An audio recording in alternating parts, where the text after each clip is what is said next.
So, around the world, in the last week or so, there has been a complete breakdown of civic sense that has been exhibited by the Indian community, the Indian diaspora that is living and working across the planet. So, in complete madness of celebration of India's most sacred and most popular festival, Diwali, the Indians living in the overseas have taken it to completely a different level, especially those of whom living in Western societies. In, in neighborhoods that are relatively quieter, peaceful, well organized, the Indian communities, for some reasons, have completely turned those neighborhoods upside down in a completely unorganized, unhygienic, in a completely non-civic manner, and largely extremely unsafe and dangerous manner. They have celebrated the so-called Festival of Lights, which is one of the most sacred and holy festivals in India.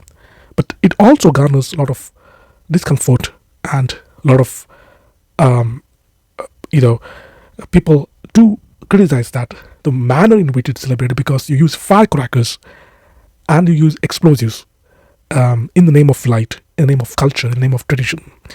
So you use those firecrackers and those explosives, like some kind of using a lot of chemicals, and that which is not good for the not good for the environment, and the kind of environment crisis some of the Asian countries are going through, some of the African countries are going through, and the world as a whole, which is fighting to keep the climate intact, and with various funding that is going towards the climate action. The Indian community has paid very little attention to that and is not helping it by exhibition of such kind of filth in the streets, mostly the Western countries. In the city of Edmonton, in Canada, there was a house that got burnt down. Now, whose house was it? It was a non-Indian. It was a local Canadian's house was burned down because one of the sparks of these firecrackers and explosives that Indians were burning in celebration of Diwali hit one of the houses, and that it completely burned down the house, costing in millions. Now I'm not sure what the insurance companies are going to say, but or whether any of those Indians that were celebrating would ever accept the blame. There might be an investigation, but we don't know how far that will be successful. But I've never seen such kind of behavior exhibited by Indians living abroad ever. This is probably the worst. They've gone worse. The last time a foreign community that exhibited such bad, uncivic, completely chaotic behavior in the streets of Western Europe and in Western society as a whole was during those cartoon controversies more than 20 years ago in Europe and Northern America. And what has happened with the Indian community is that they are fighting for some kind of identity and some kind of mirage that they are going to rule this world. They think that they are the ones who run this planet. Just because you have somebody who's working in some important positions in maybe in NASA, or some folks who have some connection to the country of India and have been CEO of some major international company, major IT companies around the world. Indians feel that the world is owing them.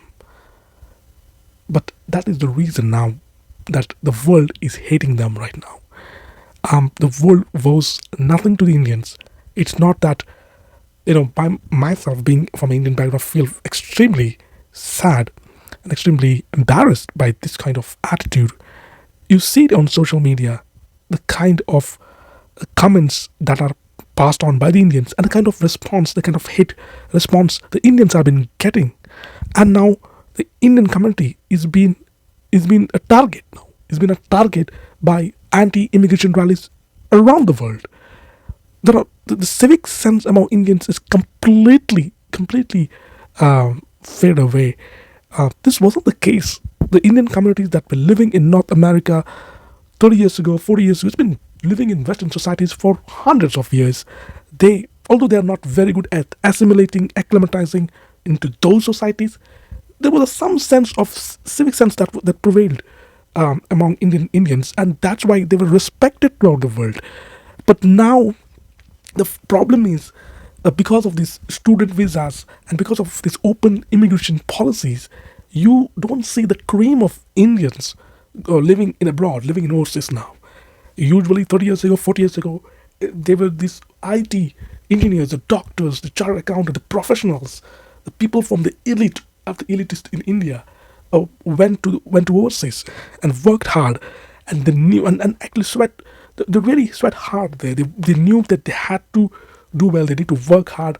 But now things have changed. Now, because open immigration policies, you have mediocre people. You have people with less and less talent.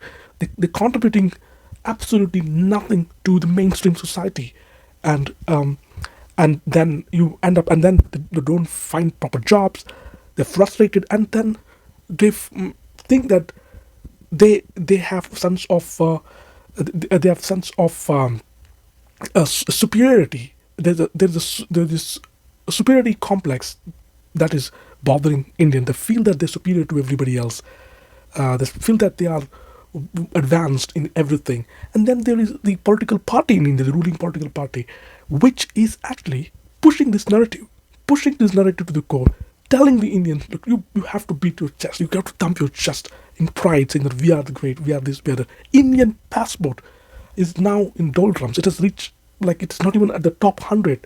And Indians are not getting, with Indian passport, it's hard to get a visiting visa to some of these most popular tourist destinations, most popular tourist islands, because because Indians have been seen as very unhygienic people. They lack civic sense, they lack manners, they cannot talk, they're cheap, the cheap of the cheap. This is not good. Things have to change, and I think by far I feel this will be the last major open celebration of the festival of Diwali by Indians living abroad, I believe, because I don't think any authorities, because I've heard stories in Middle East, they have taken this matter very seriously, that Indians won't be allowed to celebrate any festivals in open streets anymore. And there has to be a very stringent action taken against